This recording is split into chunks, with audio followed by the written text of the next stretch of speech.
Yeah, today's protest was sparked by the death of a 23-year-old primary school teacher in July, and she was found dead in a classroom in her own school in an apparent suicide after reportedly being abused by parents who could not stop complaining to the school about her and complaining directly to her as well.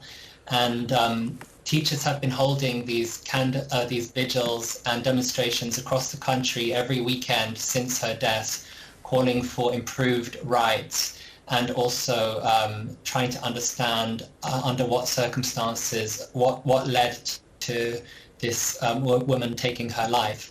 And we saw some protests at the weekend. Reportedly 200,000 people participated.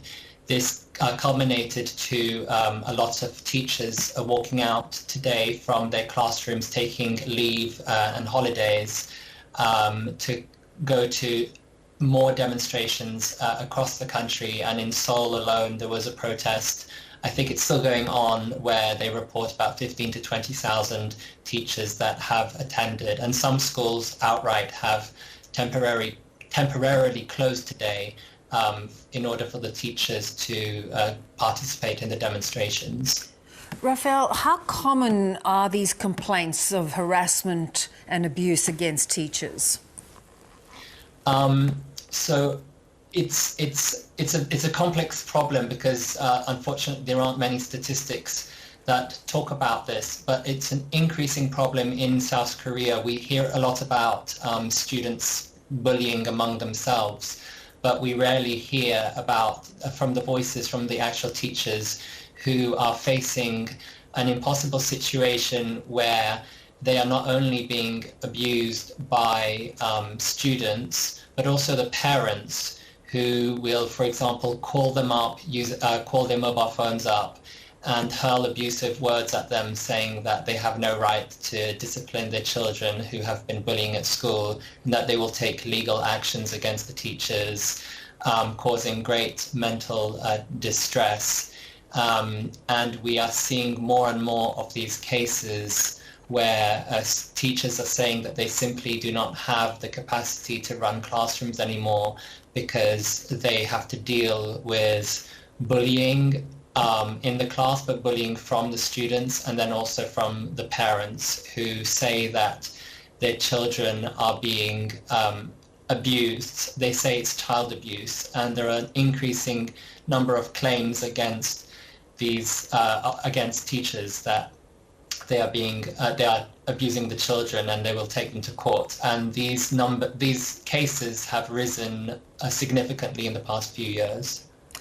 You know, we've always seen reports over the years of just how intense the education system in South Korea is. You always see at exam time, enormous pressure on the students. The parents, of course, are so determined that their children get an excellent education to give them a good chance of a great job. Is this part of the problem? Yeah, so I think this is a very complex problem.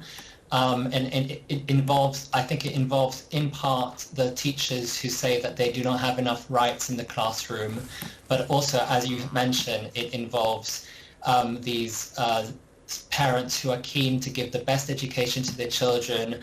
These children have to go through this nightmarish education system as young as the age of 2. They have to go to these like cram schools. The result of this hyper-competitive society and system means that in order to vent frustration, a lot of these children turn to bullying and pick on the children. And then in order to deal with the bullying, the teachers will have to discipline the children, and then after the parents get involved, and then legal cases get involved, because parents do not want to have their children have disciplinary action on their school records or bullying records, because it could affect their chances to get into a good university. So it's a vicious cycle of abusive students, but also abusive parents. And I think we're seeing that this is teachers have had enough, and this is spilled out onto the streets across the country in an unprecedented move. Do you think it's going to be enough for the education system to examine itself and for the government to take this seriously? The government says that he has vowed to take this seriously and to understand the points of views of the teachers and give them enough authority in the classrooms to take disciplinary action against students without having to suffer from legal consequences themselves. But I think a lot of teachers are saying that this is too little and it's not being done quick enough. They want results right now because they are saying today in the streets of Seoul that they do not want to see another of their colleagues dying. In the past few days alone, we've heard of another handful of cases of teachers that have apparently taken their lives. And of course, we don't know the exact circumstances, but it adds to a pattern of teachers who simply do not want to die any longer. And that was one of the messages at the protest today in Seoul. Yeah, it sounds like an unbearable system that is now sort of collapsing under the weight. As you pointed out, there were schools that were closing. The schools themselves, how seriously do they take the complaints of these teachers? I mean, I think it's a mixed message across. I mean, it's very mixed across different schools. I've spoken to some teachers who say that actually their schools are very supportive, and also parents are very supportive not to, annoy or frustrate teachers, and it depends on the environments. But then there are some cases where I've heard from teachers who say that their schools turn a blind eye to the problem and are not actually helping the teachers themselves. So some people are asking, for responsibility. Who is responsible for all of this? Is it the teachers? Is it the teacher bodies? Is it the educational bodies?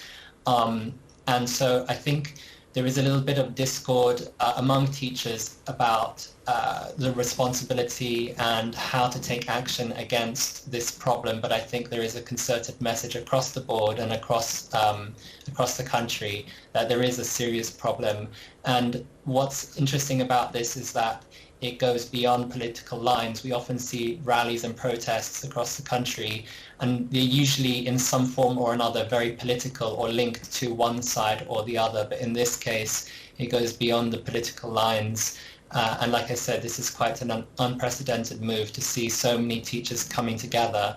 And, even today, essentially walking out of class. They did take leave, but essentially they are walking out of class to take this action together. Yeah, quite unprecedented. Let's hope it is something of a breaking point. Great to talk, Raphael. Thanks so much. Thank you.